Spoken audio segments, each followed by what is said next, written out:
Travels పేరుతోటి ఏమన్నా హవాలా ఏమన్నా చేశాడో లేకపోతే మీరు చెప్పినట్టు గంజా ఏమన్నా స్మగ్లింగ్ చేసాడో డౌట్ వస్తుంది. ఏంటి అది నిజమే అనుకోవచ్చా? మనం వాళ్ళతో కూడా మాట్లాడే ప్రయత్నం చేస్తున్నాం. అక్కడ ఉండే వాళ్ళతో కూడా కొంత సమాచారం వచ్చింది. పూర్తి సమాచారం వచ్చాక అది కూడా వెలుగులోకి తీసుకొస్తాం. ఏంటి ఆ పంచాయతీ ఏంటి సార్? ఇప్పుడు అదిగో పులి అంటే ఇదిగో తోక సార్. ఈ వీళ్ళందరూ ఏంటంటే వాడు ఫోటో పెట్టుకుంటున్నారు, క్యాచ్ చేసుకుంటున్నారు. వాస్తవంగా వాడు పిచ్చోడు, వాడికి ఏమీ తెలియదు. డబ్బులు వచ్చి పడ్డాయి, డబ్బులు వచ్చి పడ్డాయి. ఫస్ట్ డబ్బులు ఊరకనే వస్తున్నా, వాడికి ఏం చేయాలో తెలియదు. కాస్త కోస్త చదువుకున్నాడు లేకపోతే జ్ఞానం ఉన్నాడు అయితే తల్లిదండ్రులకైనా ఇస్తాడు. ఆ తల్లిదండ్రులను కూడా పట్టించుకోలేదు వీడు. మీకు ఒక ఇది ఉంది, బాగా బతికినాడు పక్కన వెనకాల మురికి కాలంలో పడి చచ్చాడట. వీడేదో ప్లాన్ చేసుకున్నాడు, కష్టపడ్డాడు, ఎవరి కాల్లో పట్టుకున్నాడు. అంటే ఉన్నాయా మీరు చెప్పినట్టు అనిల్ గారు ఇతని దగ్గర డబ్బులు ఉన్నాయా? డబ్బులు ఆస్తులు ఉన్నాయా? డబ్బులు ఆస్తులు లేకపోతే ఎట్లా తిరుగుతాడు సార్? సార్ నేను 97 నుంచి ఆర్గనైజేషన్ లో పనిచేస్తున్నా. నాకు 30 లక్షల అప్పు ఉంది సార్. ఓకే, 30 లక్షల అప్పు ఉంది నాకు. అంటే మెయింటెనెన్స్, మేము లో మెయింటెనెన్స్ చేస్తేనే ఇంత డబ్బులు ఖర్చు పెట్టాల్సి వస్తుంది. ఆడు లేచిన దగ్గర నుంచి కారులోనే తిరుగుతాడు, కారులోనే పడుకుంటాడు, కారులోనే తిరుగుతాడు. I10 ఎంత వస్తుంది?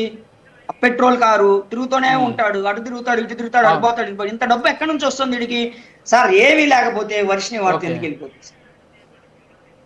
వర్షిని బ్లడ్ రిపోర్ట్ ఒకసారి శాంపిల్ తీసుకొచ్చి చూడండి, ఆల్కహాల్ పర్సెంటేజ్ ఉందో లేదో తెలిసిపోతుంది కదా మనకి. అవును అవును ఉన్నాయి, అవి కూడా ఉన్నాయి, రిపోర్ట్స్ ఉన్నాయి మన దగ్గర. ఆ అమ్మాయిని ఒక హాస్పిటల్ తీసుకెళ్తే అక్కడ టెస్ట్ చేస్తే ఆమె స్మోక్ చేస్తుంది, తర్వాత ఆల్కహాల్ కూడా తీసుకుంటుందని చెప్పేసి వాళ్ళు రిపోర్ట్ రాస్తారు. తెలంగాణలో మహిళలు కూడా కొన్ని దగ్గర ఆల్కహాల్ సేవిస్తారు, వాళ్ళ సాంప్రదాయం. దాన్ని మనం ఎట్టి పరిస్థితులు కాదనలేము. మంగళగిరిలో లేదు కదా సాంప్రదాయం, మంగళగిరిలో లేదు కదా. అట్లాగే ఈ టీవీ ఛానల్ దగ్గరకు వచ్చిన తర్వాత A1 ఛానల్ దగ్గర నుంచి విష్ణు అనేవాడు ఎందుకు మాయమైపోయాడు? విష్ణు అనేవాడు మాయమైపోయినాక విష్ణు అనేవాడు ఉన్నంత కాలం కూడా ఈ వర్షిని ఎందుకు ఉంది? విష్ణు అనేవాడు మాయమైపోయిన తర్వాత ఈ వైష్ణవి ఎట్లా జంప్ అయిపోయింది ఈ వర్షిని?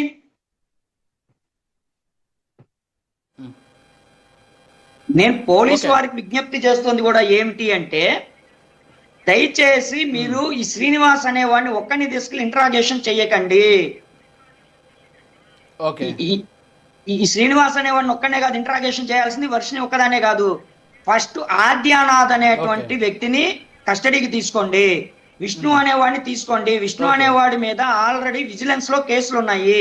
వాడు ఈ రోజే నేర చరిత్ర కాదు, ఇప్పటి నుంచి ఉన్న నేర చరిత్ర కాదు విష్ణు అనేవాడిది. వాడు ఎప్పటి నుంచో గ్యాస్ దందా చేస్తూ గ్యాస్ సిలిండర్లు ఎక్కించకూడదు, గ్యాస్ సిలిండర్లు ఎక్కించి చేస్తుంటే విజిలెన్స్ లో కేసులు ఉన్నాయి, పట్టుకోండి వాడిని ముందు.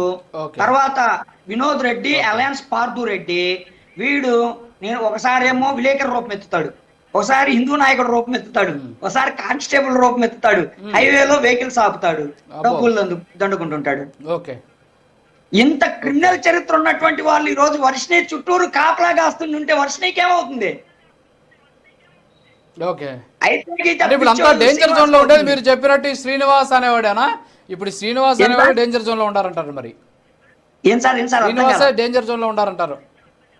డేంజర్ లో శ్రీనివాసే సార్, వర్షిని ఏం డేంజర్ లో లేదు. అది ఏం చేస్తాడు సార్? వాడికి ఏముందని చేయడానికి, కాబట్టి ప్రశాంతంగానే ఉంటుంది. పోతే వాడు పోతే సార్, ఇప్పుడు నేను పోతే నా డబ్బులు ఎవరికి వస్తాయి? నా భార్యకు వస్తాయి.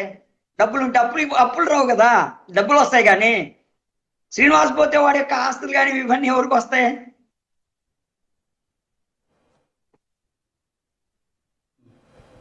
చెప్పండి. శ్రీనివాస్ పోతే వాడి ఆస్తులు ఎవరికి వస్తాయి?